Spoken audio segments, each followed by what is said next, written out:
Jesus, divine member of the Godhead, took upon flesh and became man.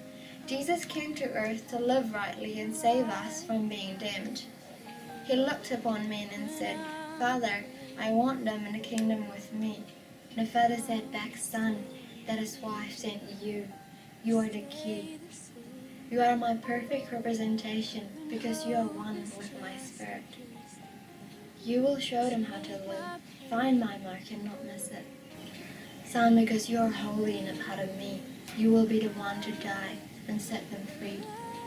Sin had kept them bound when they could live forever whole and complete. Instead of living in miry clay, eyes covered by lies and deceit, I sent you to teach them about us, our kingdom you made for them too.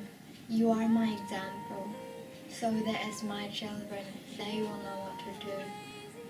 Jesus was shamed, beaten and spat at, a life of suffering he knew. But now, 2,000 years later, do we really know what he went through? In pain, Jesus still stood for men in love. On that cross he said, Father, forgive them, for they know not what they've done. Now, fellow men, 1 John 4:8 says that God is love, and that same word love is used in the greatest commandment from above. Love your neighbor as yourself. The text is so clear. 1 Corinthians 13 shows us what sort of love we ought to bear. Do we practice a love that is centered on God's value of others? Do we continue Christ's legacy of loving losers and drunkards? Do we lay down our lives and give God everything we've got? Or when we're near atheist friends and family, is the gospel forgot?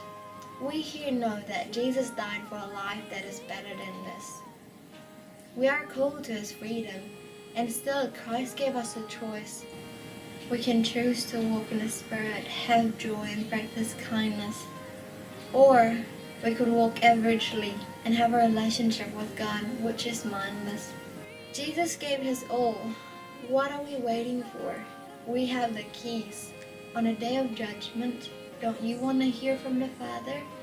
With you I'm well pleased.